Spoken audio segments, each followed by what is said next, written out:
I'm Rohan Jayaraja. I'm sort of trying to make this happen, and I appreciate everyone that's joined our call today. This is really to support our fellows of the Advanced GI Fellowships. Today we have the Carolinas program presenting, and we have Dr. Aladegbami, first name Bola. Thank you, Bola. I have such a terribly hard name that I really want to try hard. So thank you for presenting to us today. His program director is Todd Heniford and Ken Kercher. We're thrilled to have you on the call. We're really honored to have, hopefully, our next future member of the SSAT, Yuri Novitsky, no pressure there, Yuri, to moderate this topic, which is right up his alley. We've asked for some interaction during this, and so even if this is something that you necessarily don't perform a lot of in your program, we would just really ask you to remember that this is something that we all need to know something about, and this concept of core health strength and abdominal wall reconstruction is really something critical for all of us, and it's not just sort of old hernia repairs that we're talking about over here. This is really a whole new aspect to core health. So without further ado, let me hand over to you, Yuri. Thank you so much for agreeing to moderate this. Absolutely, my pleasure. And certainly the good old concept of hernia repair is not valid much too often. So I'm excited to hear what Bola has to say from the world of Charlotte, North Carolina, and see how things have changed since I was there almost 15 years ago. Go ahead, Bola. I want to share my screen.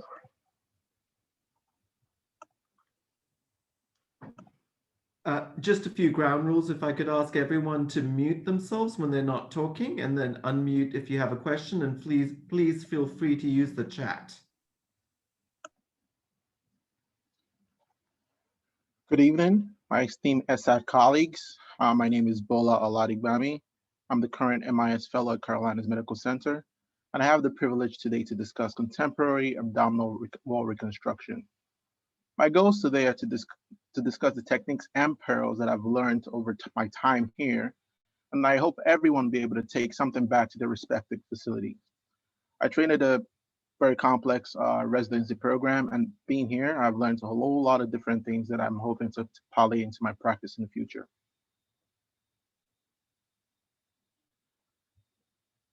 Ventral hernia repairs. Is it just a hernia? In the last 10 to 15 years, there have been a lot of advances when it comes to the anatomy, the surgical sciences, and surgical techniques when it comes to ventral hernia repairs. However, there's still a lot to be learned. We're still trying to figure out what mesh to place and what compartments to place it.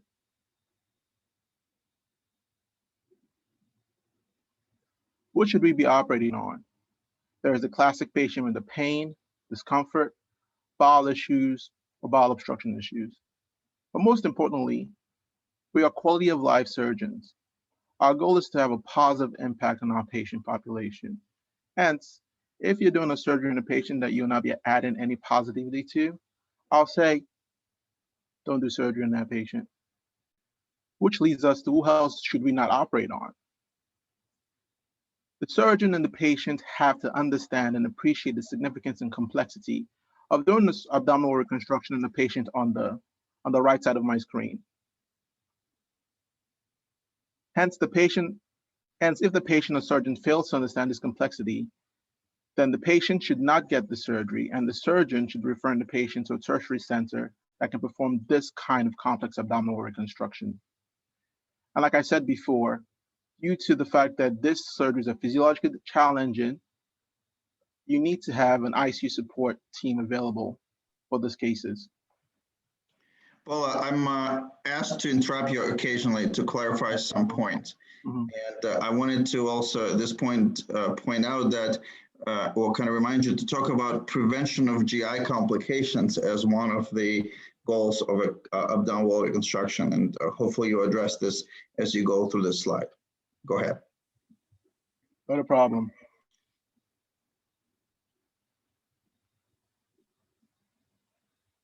In my next slide, I talk about, oh, sorry, my computer's acting up.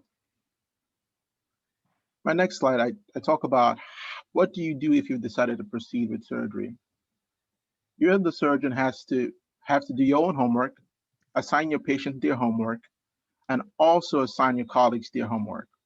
As a surgeon, you have to review old operative notes, images and comorbidities of your patient. You have to plan your skin incision, mesh placement, question if you need to do component separation and skin closure, with the goal being not only fixing the hernia, but also closing the fascia and preventing hernia recurrence. The patient will need to work on their weight loss. Everybody can afford to lose some weight. HbA1c reduction to less than 7.2 if they are diabetic, and smoking cessation at least 4 weeks before surgery.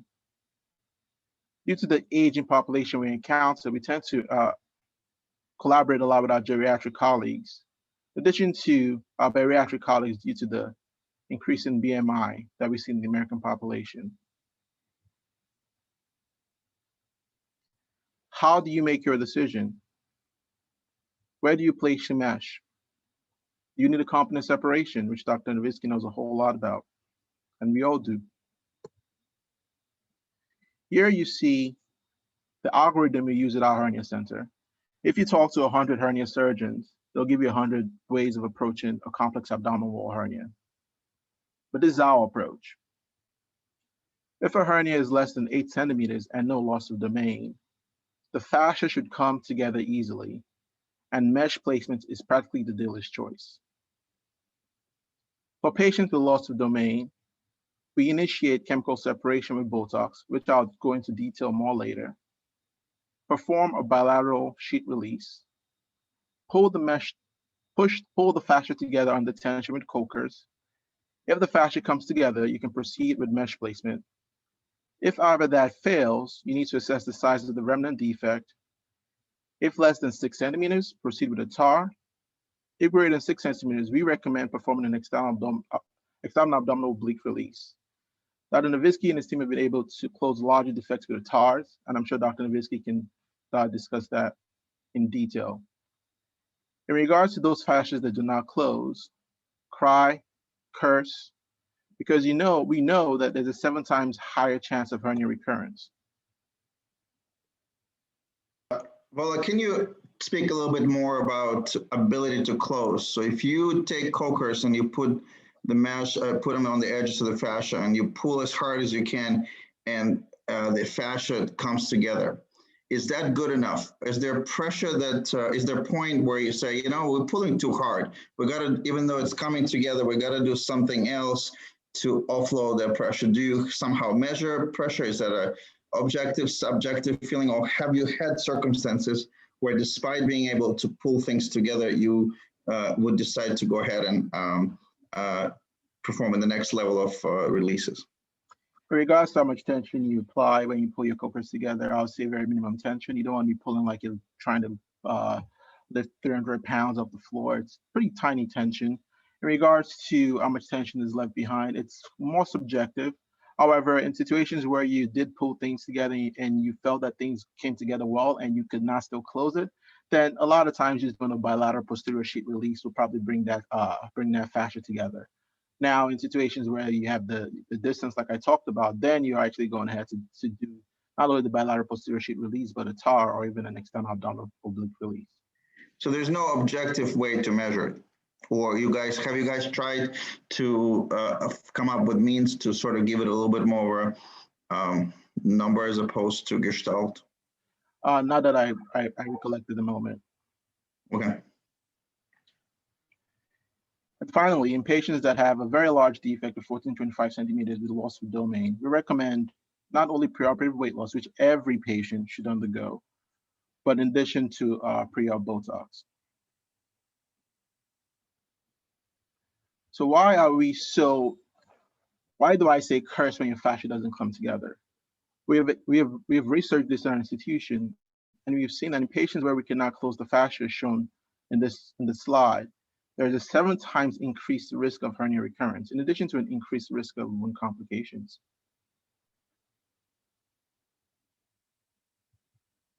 Based on what I've spoken about previously, how will you address a patient like this in this slide in your practice? Are you polling? Can we poll the audience, or We can. let's see? Do we have means to see what people would do? Send to Charlotte is A, B, and C. So how about we do this? I don't think we actually set up a polling function for this. Has to be built beforehand, but why don't we go ahead and ask people to put their responses into the text over here. So can you give us a little history on this case, Bola? So there's a male that comes into the hospital with previous abdominal surgeries, has a hernia defect with significant loss of domain. With a hernia defect, looking at it, I don't have an HMP here. I'll say probably measuring about 13 to 14 centimeters, 12 to 13 centimeters, looking at the abdomen, with the skin excoriation that you see above. So how will you think about approaching a patient like this in your practice?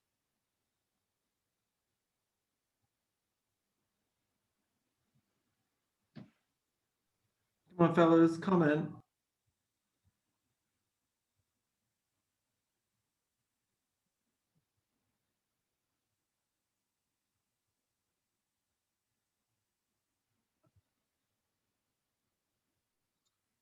Botox, I see bilateral oblique release and biologic underlay. I see Botox. Okay. It's hard to say for sure what the degree of loss of domain is in somebody who is standing up like this. What was your sense for this patient once they lay down on a supine CT scan? You're trying to steal my thunder, but I'll show it to you in a few slides in the future.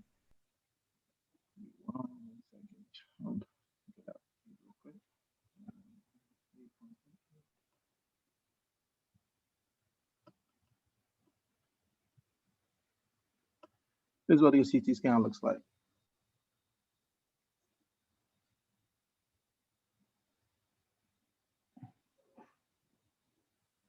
Okay.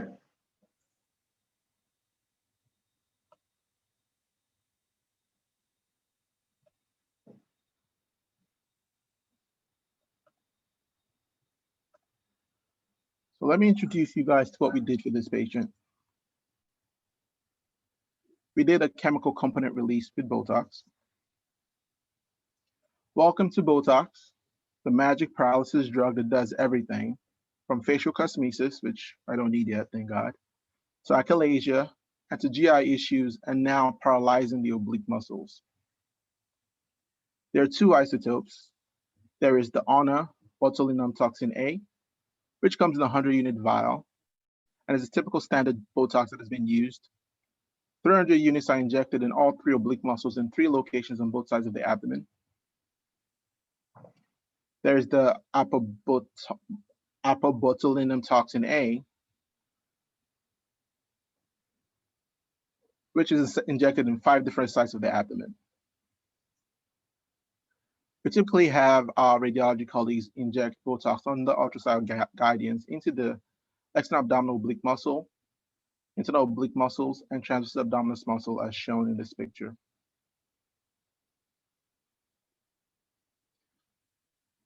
What does the research show? In 12 patients with a traumatic abdomen, injection of Botox led to a 5.3 centimeter reduction in the defect size.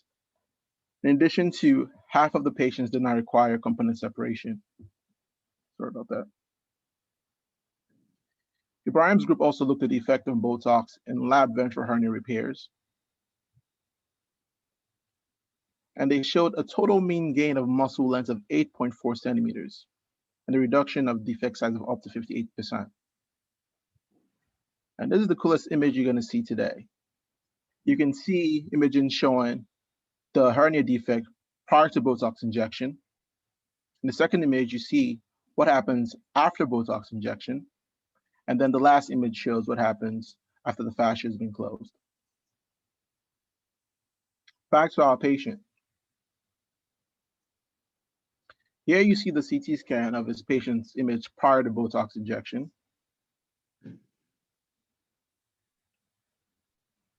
And now you see what happens after Botox injection. The radiologist comments on the decrease in the size of the defect. You can also see there's a thinning of the external abdominal oblique muscle. The fascia came together in the OR with our Kercher technique, like I mentioned earlier.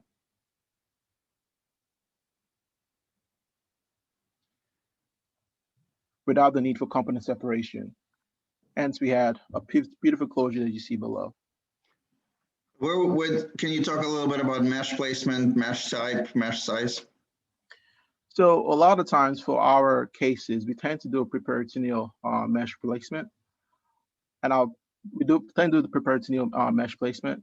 The mesh size is typically dependent on the patient. We usually use 50 by 50 propylene soft mesh, which we cut down. How about in this case? How about in this case? I don't have the exact measurements for this case. And you're saying this was a retromuscular mesh? It looks like it's ventralite. Ventralite ST mesh most likely in the preperitoneal space. Why do you use coated mesh in the preperitoneal space? That's kind of an aberrancy, or this is something that you guys have tried to more often? Like I said, a lot of times we use propylene soft mesh when we do preperitoneal space. However, sometimes when we don't have we don't have complete preperitoneal dissection, or we have a defect in preperitoneal space, we might consider using ventralite ST mesh to ensure we still have that barrier to the bowel. Okay.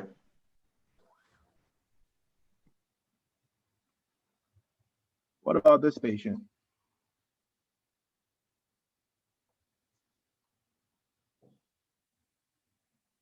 In this patient, you can see that we have a complete loss of domain. You have only the stomach, proximal stomach, and the rectum on the CT scan. The rectus muscle is almost on the iliac, with the mesentery separating the rectus muscles from the iliac. This patient also received Botox. This is a picture intraoperatively. We did a full preperitoneal dissection in this patient. This is what we could get with Botox injection. Hence, this patient ended up having an external oblique release. In addition to the patient having had a 37-pound weight loss preoperatively, so he ended up having the full trifecta. The fascia came together, and skin closed also beautifully.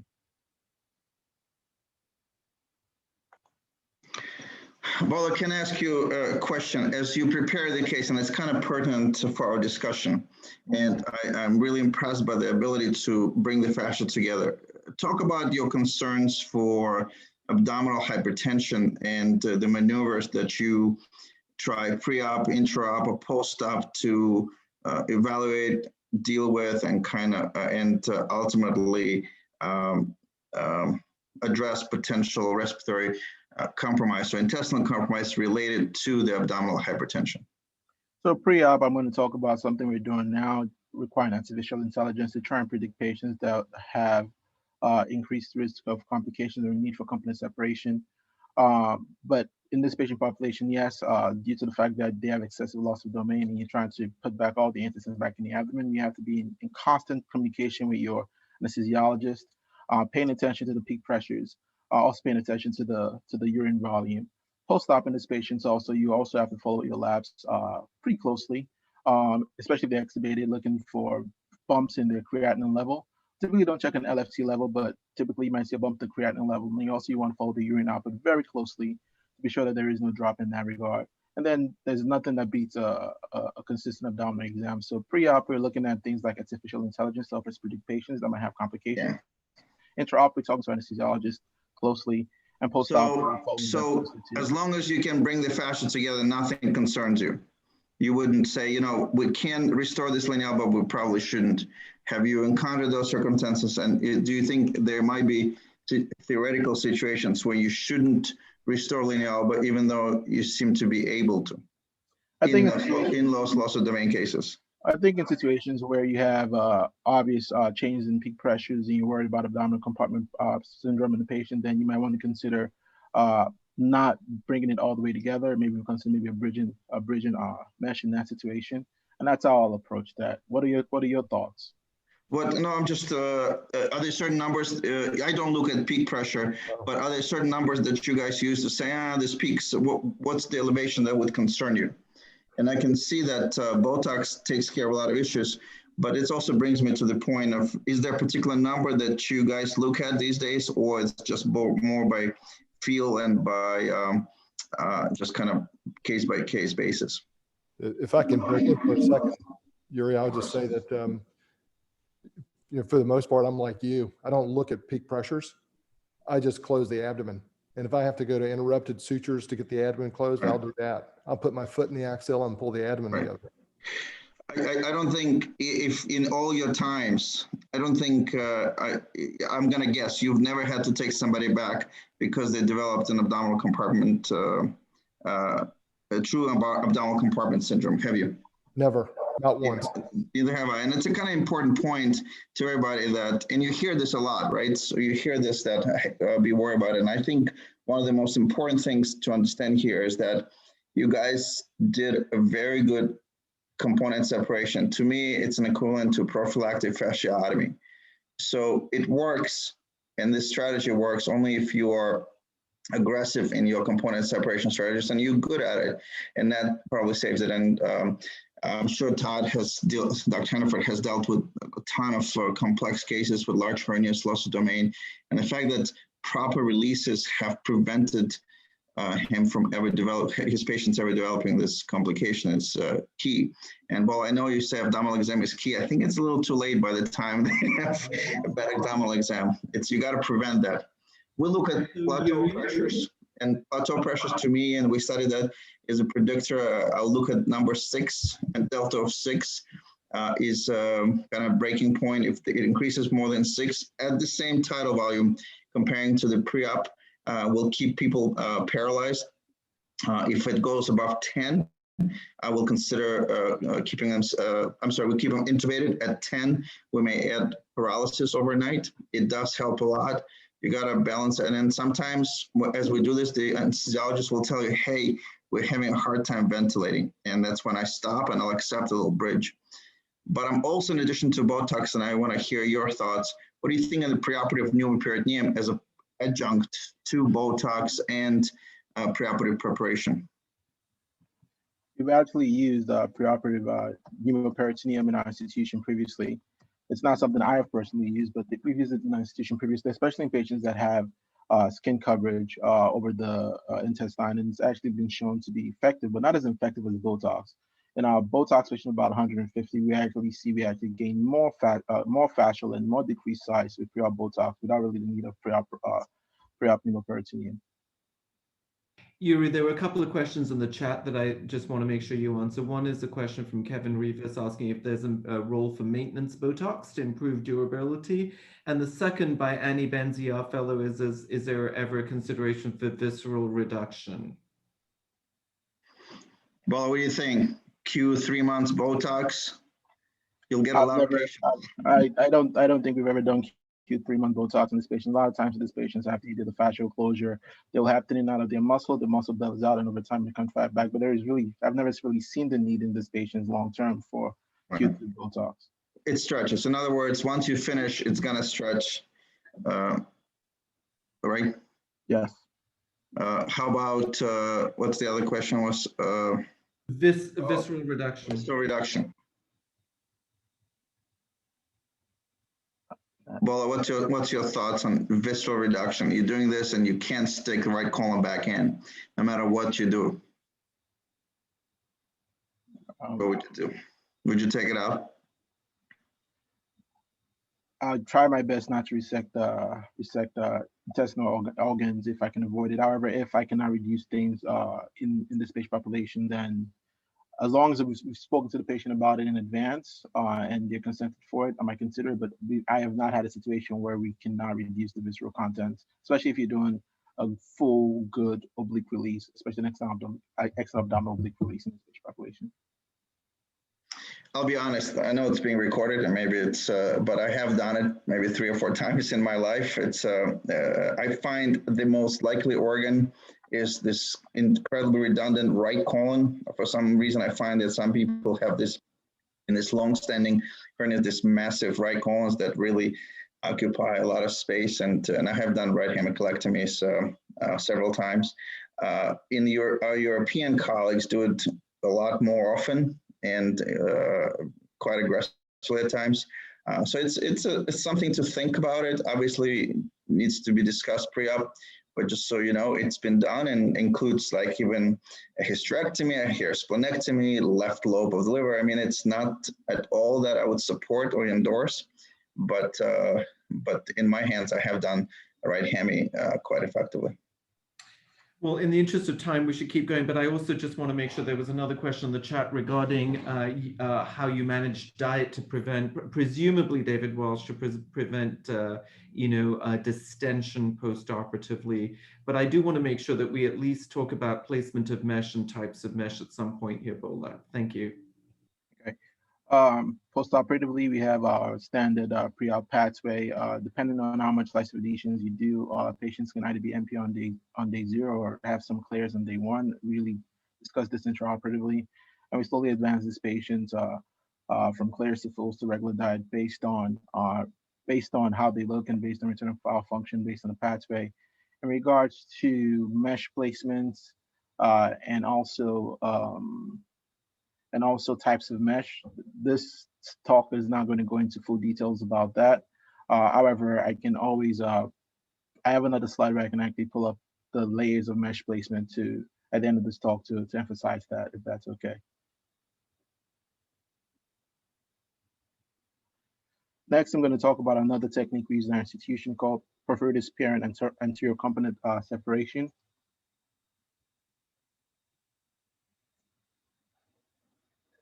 We know that in patients that have had anterior versus posterior component separation, that patients that had anterior component separation have a higher rate of wound complications.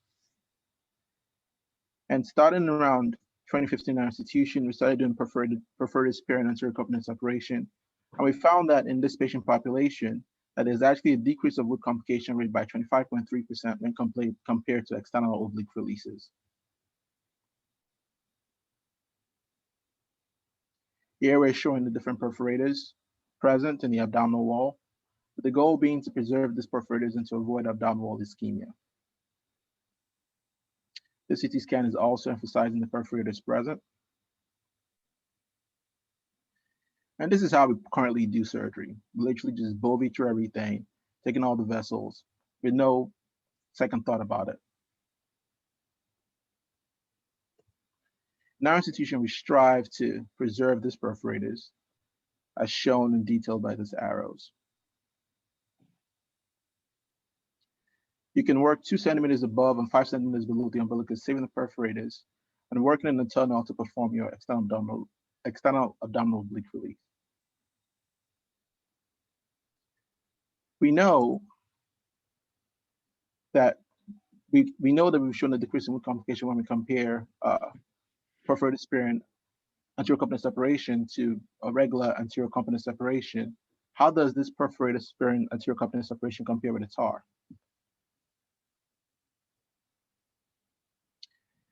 In an institutional study that we did, we found that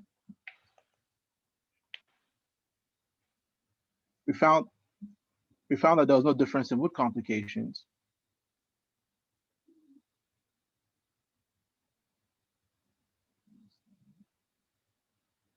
Found there was no difference in wound complications. There was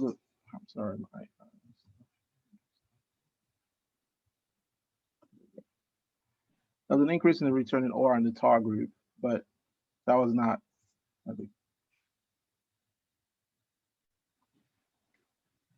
Talking about wound complications, let's move to a topic that a lot of us dread, infected mesh. At our institution, we work closely with our ID colleagues to treat this patient population. We treat them with antibiotics until the infection resolves. And if the infection recurs, we take them to the OR for a complete resection of the infected mesh, in addition to the typical permanent sutures found. After completely resecting the infected mesh, we then proceed to develop our planes and then place our mesh, which is also dealer's choice. My question to the group being, after resecting an infected mesh, would you close the skin? Or how would you close the skin? What if the patient has a chronically draining fistula? Will you consider closing the skin?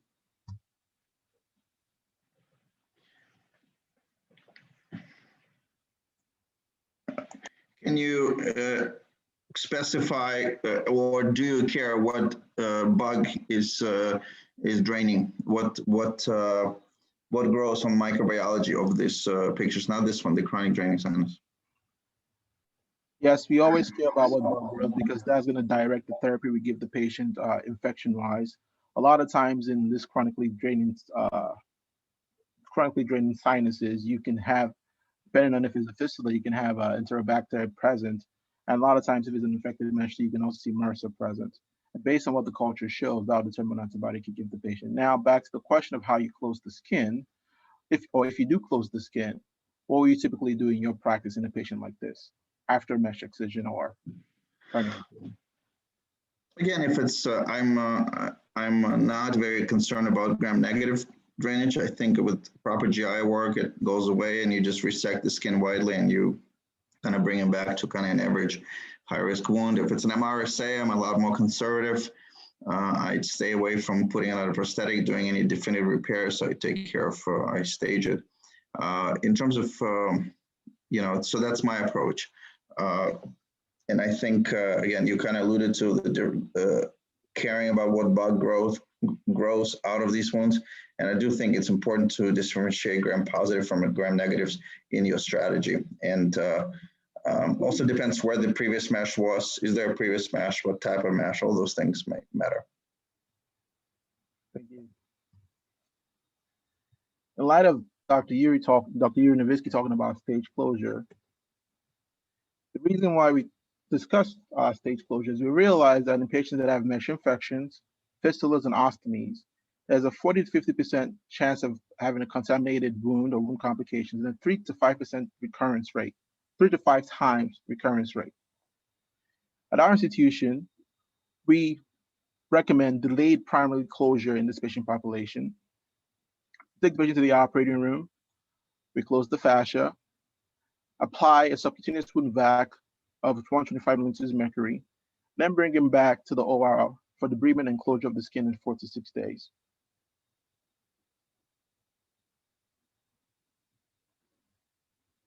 What does the data show? At our institution, we did a propensity match study of 110 patients that underwent DPC in addition to abdominal reconstruction. We found that in this patient population, there was a decrease in wound complications. In addition, there was also a decrease in the reopening of the wound.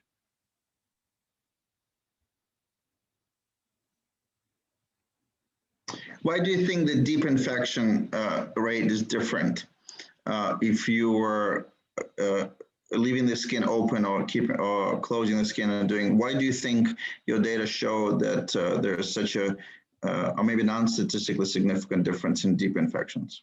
I guess maybe you can say they're not different then. Yeah, they're not statistically different.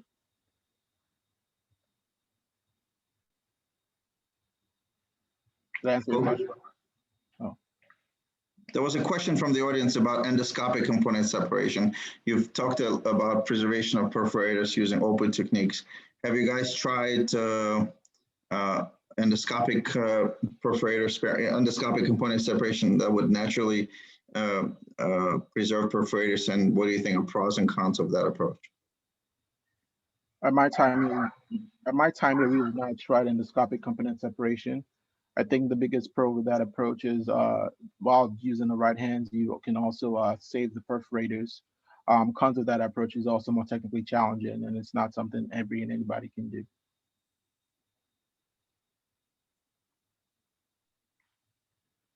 Okay.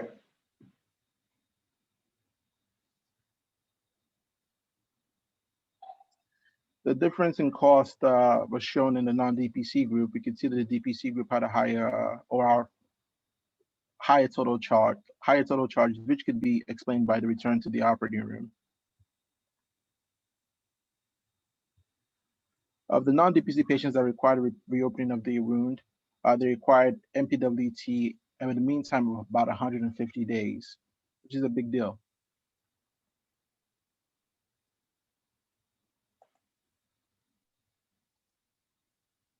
What else can we do as surgeons to minimize wound infections? We all know of the issues of antibiotic resistance. And as a hernia surgeon, we need to become better stewards of antibiotic usage. We've all been there, placing pre-op orders in advance and seeing penicillin allergy pop up on your EMR. You don't want to deal with the hassle of clicking on the different firewalls that'll let you put in the cephalosporin you want. So you just click on the almighty vancomycin because it's just easier. What does that really mean for your patient? For patients that have reported penicillin allergy, which appears to be 11% of the patient population, we know that about 0.5 to 2% of them can actually have cross-reactivity to cephalosporins. And current guidelines recommend using either clindamycin or gentamicin or vancomycin, things along those lines, for your second-line therapy. So what does that really mean? At our institution, we found that patients that actually have penicillin allergy have a higher rate of wound complications and more readmissions. At Michigan, or at Michigan Surgical Collaborative Group, also shows a higher rate of wound infections in this patient population. Not to beat a dead horse, MGH shows the same thing, with a salient and sagacious point saying clarification of penicillin allergy as part of routine perioperative care might decrease the risk of SSI. Blumenthal, KG et al. Showed that a standard pathway for stratifying patients lead to an increased use in beta-lactams and a reduction in the use of alternatives. At our institution, we have a stratification pathway which we initiated last year. As you can see, we stratify patients into a minimal risk, low risk, moderate risk, and high risk group. The minimal to low risk group, we give them cephalosporin. In the moderate risk group, we do penicillin skin test and an oral challenge, while the high risk group gets the alternative regimen.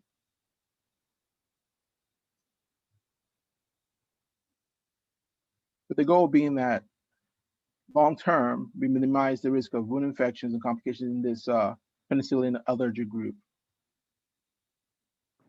What else can we do to optimize our patients and improve our outcomes?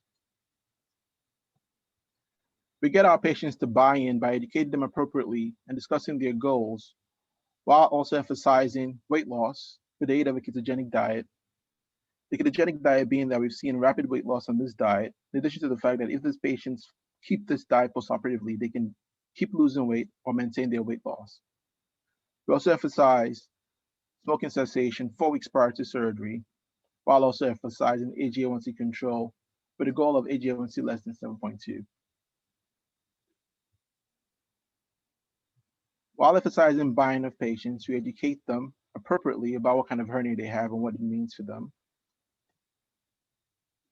We prepare them about what to expect during their hospital stay and expectations in regards to what they need to do in regards to activity, spirometry, and ambulation.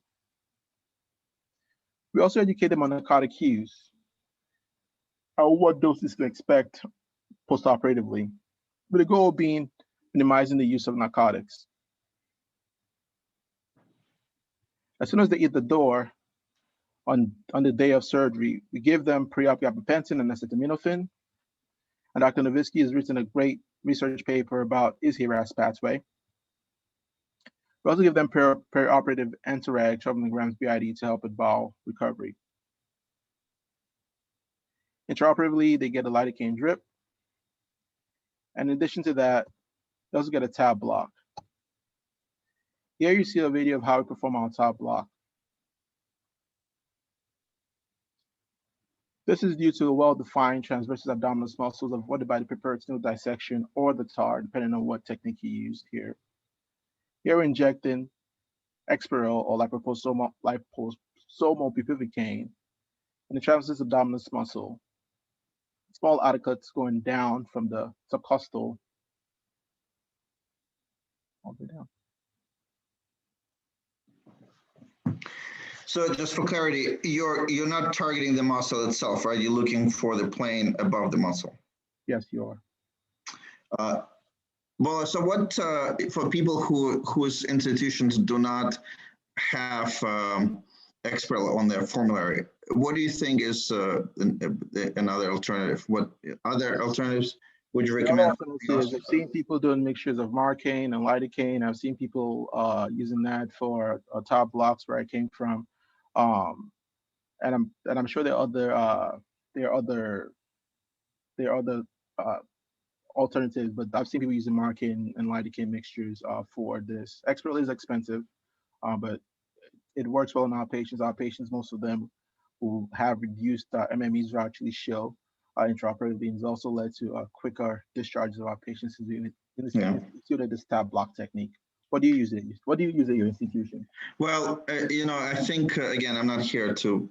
I have no affiliation with a company, but I do think Exparel was extremely useful to do intraoperative tab blocks. The limitation of Marcaine is twofold. One is that it's a short-acting, relatively short-acting, 8 hours post-op is not really what you're looking for these patients. But also it's limited by amount of the volume that you can administer. And a typical patient between 40 and 60 cc's total is what you're going to limit. If you start diluting a saline, it just becomes less effective. So you're really limited by a volume that you can infuse as opposed to Exparel plus the duration of therapy. I actually don't do any of that anymore because we don't have it, and I've noticed the difference. But unfortunately, our institution is kind of short-sighted, as you said, cost versus benefit. And I have noticed that I'm not able to advance my diet as much as I used to, as fast. I do find that it's been detrimental to overall length of stay and kind of patient progression in the early postoperative period. I think you're still in my thunder, Dr. Yuri. In regards to that data, does the institution then allow the anesthesiologist do a preoperative or postoperative tab block after a hernia repair? Because I've seen that done at other institutions also. But it's the same thing. You're looking at it. You're going to have a better view, especially I do TAR, so I'm looking at that the tap plane directly. But even here, as you inject, you can, go in and out of and find the tap plane as opposed to having anesthesiologists using an ultrasound. And again, they probably can do it fairly precisely, but you can do it as well here. And if you have access to it, by all means, worth doing it. So, alluding to what Dr. Yuri Novitsky said, we actually did study this. We did a propensity match study also, looking at our TAP patients and patients that did not receive a TAP block. And as you can see, there's a decrease in the morphine equivalents in these patients, but at least a 65.1% reduction in morphine equivalents for the total hospital stay, and also a decrease in the amount of morphine equivalents required on discharge of these patients. We also show that patients that did get a tab block have a decreased length of stay by 1 day, as also foreshadowed by Dr. Yuri's comment about this patient's diet advancements and time length in the hospital maybe increasing. Yeah, so we found, I don't remember the precise numbers, but we also found similar stuff that PCA was not used as much. Everything was, you really do provide great analgesia to this once you block off the perforators.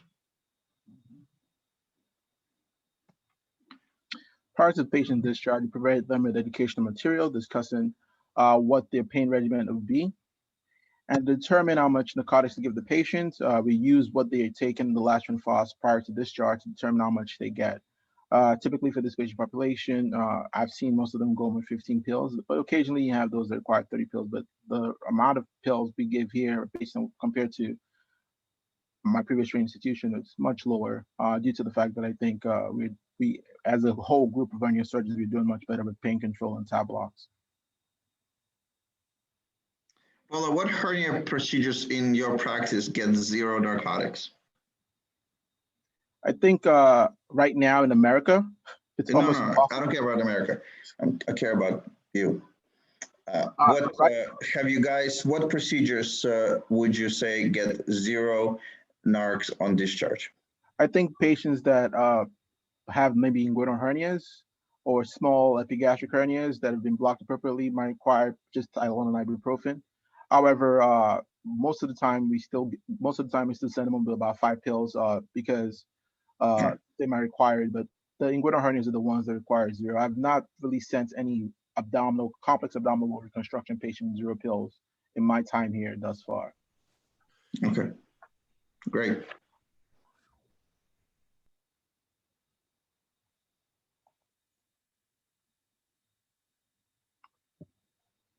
So this is what it takes to create a renowned specialized center. It revolves around constant quality improvement. And this is a small sample of the changes we've made in the last 16 years. And some of the things we've written about. We all need an honest report card. Now, after creating this specialized hernia center, do we send all hernia patients to this hernia center? Do we only send complex patients to a hernia center? How do we determine which patients require a specialized hernia center? Let me introduce you to the future. AI. This process requires using what we already have at our fingertips, CT scans. With a CT scan, you can tell the size of the defect, you can tell if there's loss of domain, you can tell if the mesh is present or intact, you can tell if there's a mesh infection, you can tell if there's any other ongoing intra-abdominal abnormalities. Hence, using this one tool that we usually have for most of our complex abdominal reconstruction patients, we plan to create a deep learning algorithm that can predict the complexity and complications of hernia patients based on just this preoperative CT imaging. This was a single institution prospective hernia database, and we included all open abdominal reconstructions we did, age grade and 18, with the outcomes being component separation, pulmonary failure, and surgical site infection.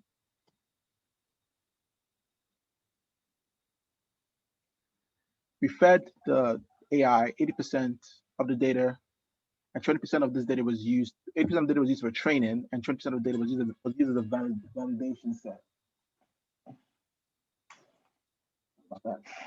Was used as a validation set.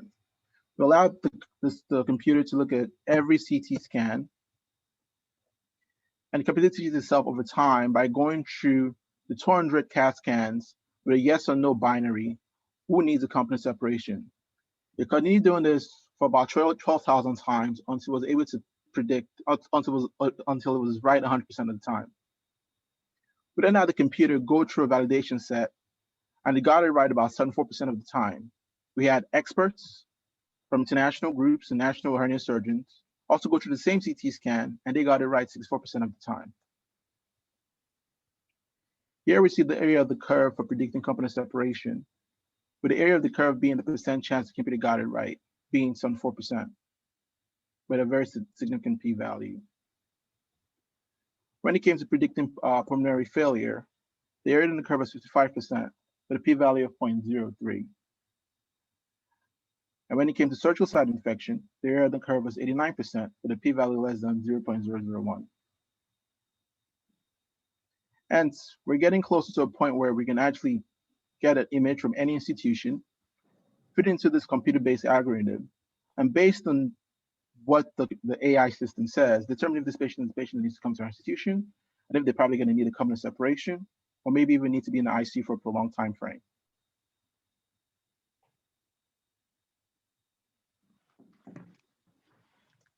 In any center, your goal is quality improvement with the goals of taking care of your patients. I'll be glad to take any extra questions at this point, or show any extra slides that people want to see. So Yuri, I think for those of us that are not as expert as you all on the call, I do think that it's important that we talk about the placement of mesh and your feelings about biologic versus synthetic mesh. And you know, if we could briefly, I know that's a whole topic in itself, but I think it's important that we talk about the spaces that these can be laid. I'm going to pull up one more slide in 2 seconds.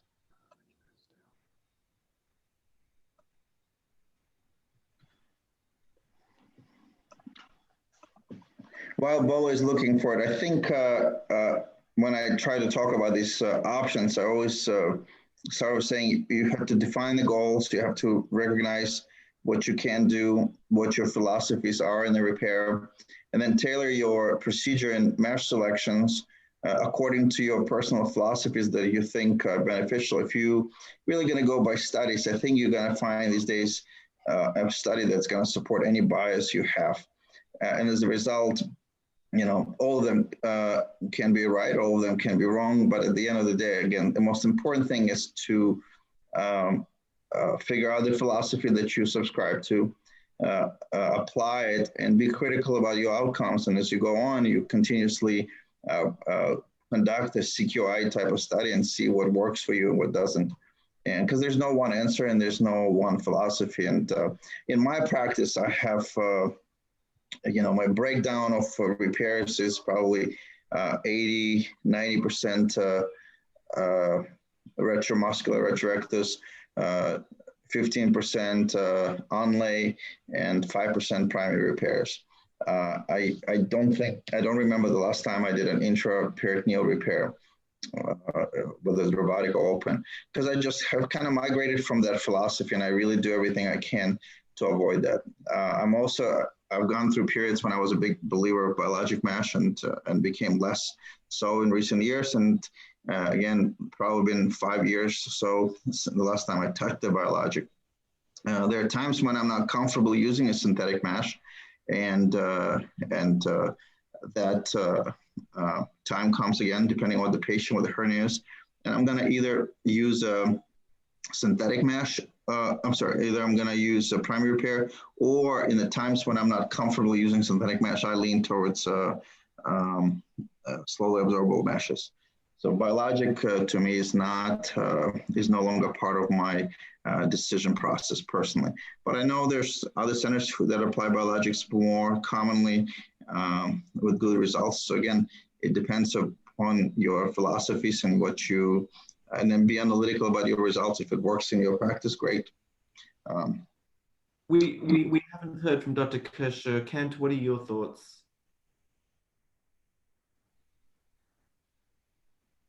Yeah, I would agree with Yuri. I don't know that I can give you my exact stats on where I place the mesh, other than to say that my go-to is preperitoneal mesh placement. And I would say, as Yuri said, I don't remember the last time I used an intraperitoneal mesh, unless it was on a lat ventral hernia repair where I planned to do it laparoscopically. I would say that 95% of the time I'm putting mesh in the preperitoneal space. And I would say that if I need to do a component separation to get the fascia closed, I'm going to access that preperitoneal space by using a tar. And so that's going to be my go-to component separation. And that allows me to get in that space and get wide mesh coverage. And I would say the typical mesh that I place is going to be a 30 by 35. So wide coverage, preperitoneal. So, and then Melissa, we have you on, Melissa Baglu, if you're able to comment, if you're sent a patient with morbid obesity, say BMI of 36 and a large ventral hernia, say from a hysterectomy, what is your procedure of choice for these patients? Would you go to sleeve? So I think it would depend. Usually, yes, because I want to leave the small bowel alone as much as I can for those patients. And then I would ideally time the hernia repair, if I can get away with it, for about a year afterwards, to get as much weight loss as I can and increase the laxity in the abdominal wall. So that's our typical approach, if it's possible.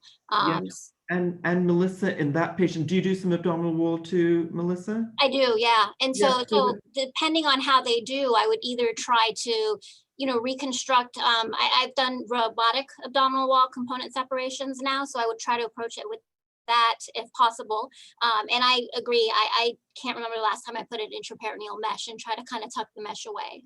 So I think, just clarify for me. So you're doing a sleeve in somebody who has a large ventral hernia. What do you do with a hernia?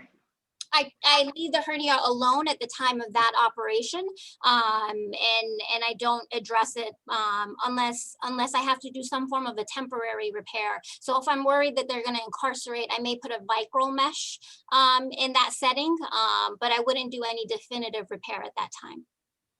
So Melissa, that's kind of what we do over here too, is, you know, I don't do primarily bariatrics, but we usually do the sleeve first, let them lose weight. But then how do you handle the cosmetics of this? Because in order to do a truly nice cosmetic repair, you often have to add an abdominoplasty to these patients. And what do you do in that case?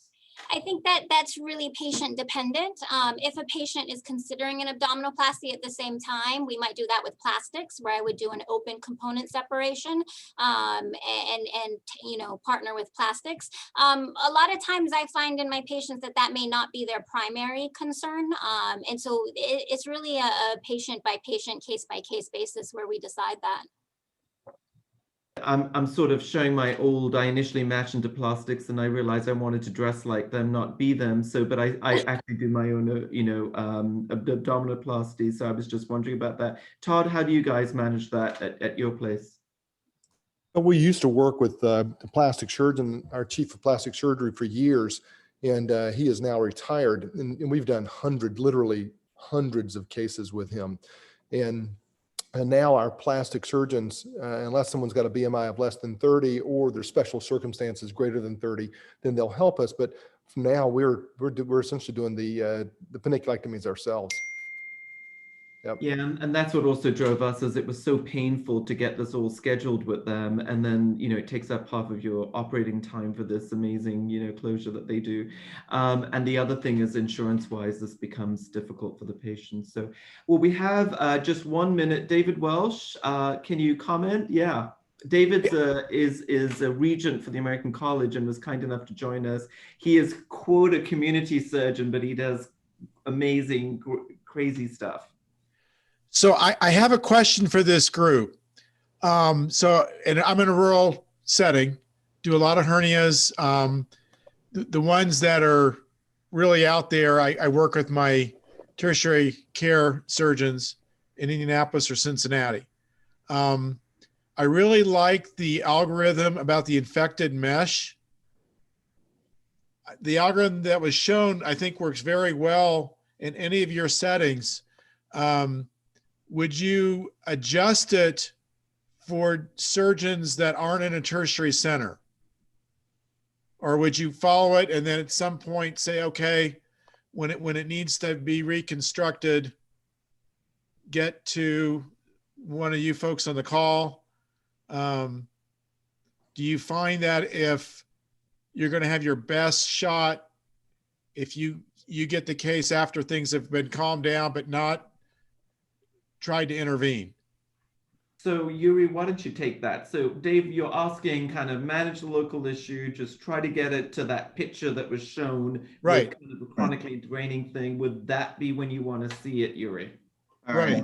In 30 seconds or less, I don't think there's one answer. I think Bola showed us the quality of life is key. And I think for those patients with large chronically infected wounds, the best thing we can do for them is to get them away from the infection. Their quality of life is going to go exponentially high if we just get them healed from that standpoint. So whatever gets it done.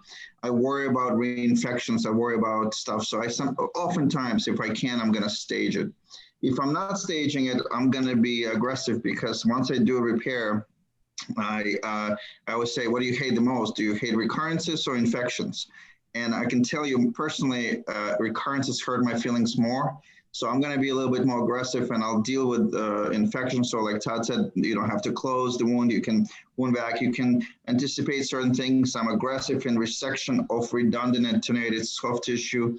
I feel, you know, with the intraoperative management of soft tissue, you can get your superficial deep infections low, superficial infection rates managed by this delayed closures. So if I'm going to go for it, I go for it, because I don't want this to recur. But oftentimes, I think what this patient wants most, and a lot of them want just to, you know, not have a visiting nurse and addressing and a draining one. So I'm going to get to first base and be happy about it. Okay, thank you. in the interest of time, we do need to finish up over here. So thank you all so much. Thank you, Bola, for a great presentation, Todd and Kent, and of course, Yuri. We really appreciate you being on. We want you more involved with the SSAT. I filled out the application. Thank you. Thanks, everyone. So we will see you in February. LK, what do we have in February? Or we'll send out a notice to everyone if you don't have it. All right. A reminder will go out to everyone for the February webinar. All right. Thanks, everyone. guys. Stay safe. All the best. Good job, Bola. Thank you, guys. Good seeing you, Yuri. Yeah.